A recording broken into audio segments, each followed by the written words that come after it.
What's going on, everyone? My name is Johnny Bannon. I'll be your CCNA instructor for this CCNA video series. So in this video, we're going to go over layer 3 Etherchannel. You can see it's a lot simpler than our other Etherchannel video, at least in the network diagram, because we just have one goal here, and that's just to show you one way to make a layer 3 Etherchannel between multi-layer switches, or maybe even these would be considered distro switches, right? So the instructions, again, are on our GitLab, which are available to our paid and free students. The link should be in the description below, or you should have a direct link if you're on our course page. Then the EVNG labs, again, are available from our central repo for our paid students.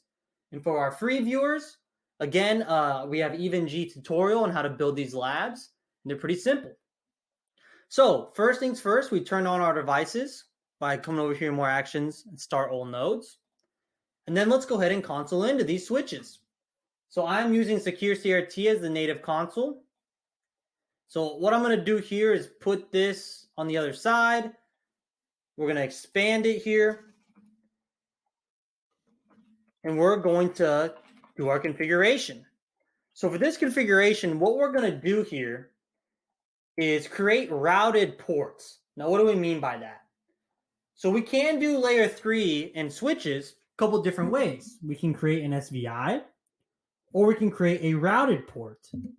Now what that means is essentially we take these physical interfaces here and we turn them into a layer 3 port by typing in the command no switch port. And I just love Cisco because they really just make it too easy sometimes with these commands. Hey, you don't want me to switch layer 2? Cool, just say no switch port. So we're going to do that, and then we're going to do our Etherchannel configuration, which you should already know. And then we're going to go into the port channel and give an IP address. We're going to run our Etherchannel summary command to verify, and then let's just verify IP reachability. Awesome. So the first thing I'm going to do here in switch 1 is I'm actually going to do this at the same time on both switches.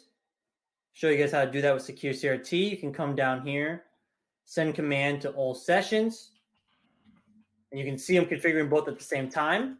I'm going to type in this command called IP routing, which just in some switch models enables routing as a function on that switch and a routing table. Okay, so if some switches we may need to do this command, some we may not, but it's just best practice.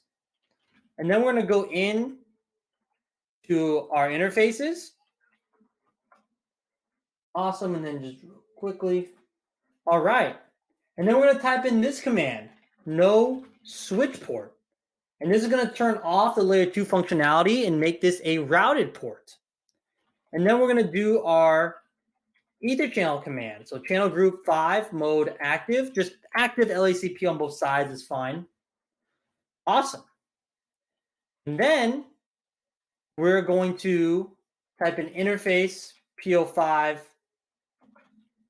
and then give an IP address to these Ether channels. So here I'm going to have to go into the actual individual one, type in IP address 192.168.1.1, 255.255.0. Come over here and do the exact same thing, IP address 192.168.1.2/24. Just issue a no-shut just for good measure, right? Good practice, good habit. And let's go see how our Ether channels are looking. So show Ether channel summary. And this is going to look a little different than our previous Ether channel video because now we're using layer 3. So we're going to see this capital R flag under the port channel. But everything else is the same and looks good. We see we're using the LACP protocol.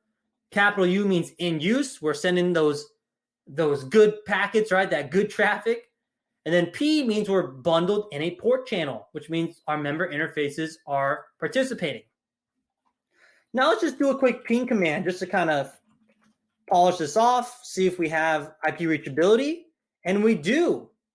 And you're going to notice that little dot there, that annoying little dot at first that says we don't have reachability. We're going to learn about that on our next section when we talk about ARP. So I believe this entirely wraps up our layer 2 section. I want to thank everyone for viewing and stay tuned for our next section where I'm going to go over what I call layer 2.5, which is essentially going over ARP and inter VLAN routing. So thank you for viewing.